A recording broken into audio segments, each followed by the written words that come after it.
Hey everyone, this is Callie. Thanks so much for being here with me today. I'm creating a lemon card using a few new products from the Simon Says Stamps latest release. The Dream Big release features this lemon zest die here that I'm holding on my right, and on the left is the You Shine set. It was recently released with a kit but can be purchased individually as well or on its own with or without a die. I'm starting today's card by inking up my background here with the lemon and lemon slice images from the You Shine set. I'm just going to create a nice border all the way around the card. I'm using a Misty corner to help me keep the images from touching the borders on my Misty. We're going to be embossing our background here with some gold embossing powder. So I'm just going to go ahead and finish off by prepping my panel as I emboss and finish with the images all the way around the edges of my panel. I don't want to complicate the background too much, so I'm not doing any masking, overlapping of the images or anything like that, because we're also going to be using the die cuts later on to ink blend and add color to all of these images that we're embossing now.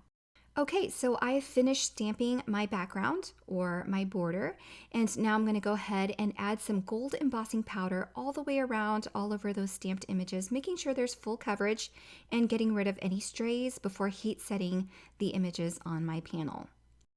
So the fun part starts now. I have some die cuts here that I use the coordinating dies to die cut for all of these images. Now you can freehand ink blend these, but I wanted a controlled area where I could control where the color goes without it bleeding outside of the colors.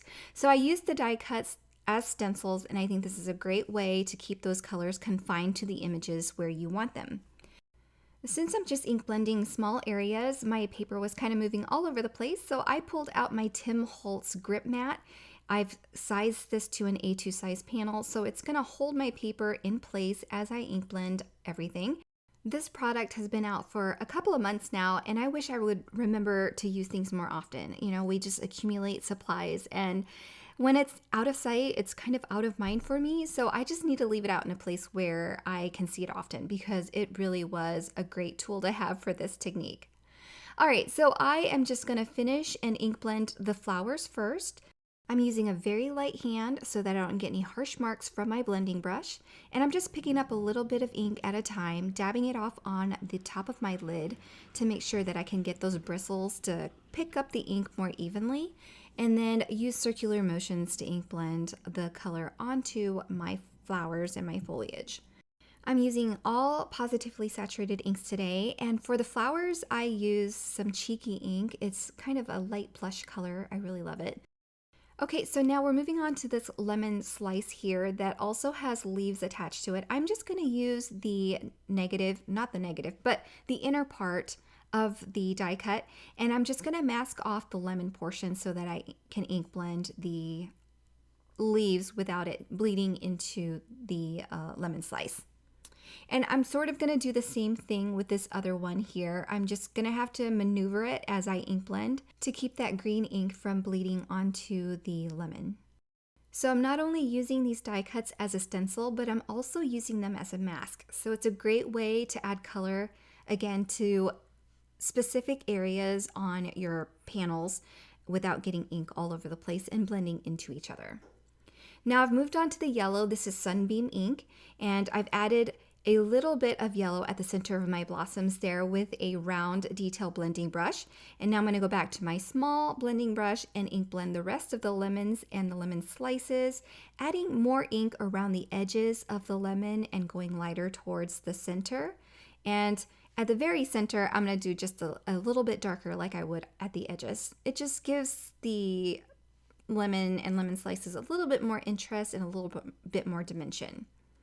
Now on this lemon wedge, I'm going to have to cut around that leaf to create another mask. So that is another great tool for these die cut pieces, and it just helps me not get the colors onto each other again. And that's just super helpful, and I hope you enjoy those tips. All right, so now we're done ink blending all of our images, but we're not quite done yet. I wanted to add a little bit more color and interest to my background. So I'm just using the residual ink on my blending brush. And if you have to pick up more ink color, be very, very soft with it because you don't want it to be too splotchy. I'm just adding some yellow all the way around the frame to give it a bit of color and shading. Now when I'm done with that, I'll go ahead and clean up and crisp up my edges by just trimming off and creating a nice border for my card later once it's matted. I wanted to step this up a little bit by adding a frame. So I'm using a gold uniball pen, and I am just making sure that the lines match up to the grid marks on my glass cutting board there. And then I'm just going to use my T-ruler and add a 1/4 inch border inside and create that little frame. It's a simple way to step up your card and your design and create additional interest for your card. Okay, so now we're going to move on to the lemon zest die. I've die cut everything offhand, so we've got some banana cardstock for the lemon, some cotton candy cardstock for the little flower blossom bloom, green apple for the foliage, and a little bit of Nina Desert Storm for that stem. Now to add color and interest to these die cut pieces, I'm using the exact same ink colors that I used for my background. I'm just going to ink blend around the edges, except for on this flower, I'm just ink blending at the center and then allowing that color to kind of bloom out on its own. And then for the stem, I'm using cappuccino ink and I'm just blending at the edges very softly.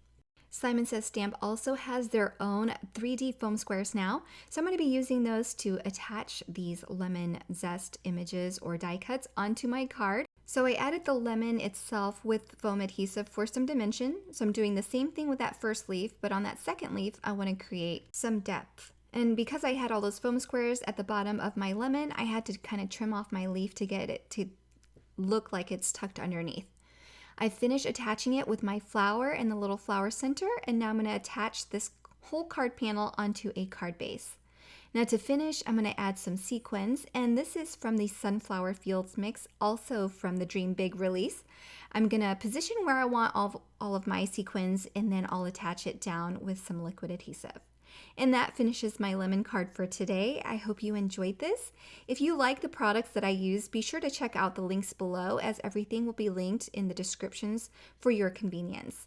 Thank you so much for stopping by, and I hope you all have a great day. Bye everyone.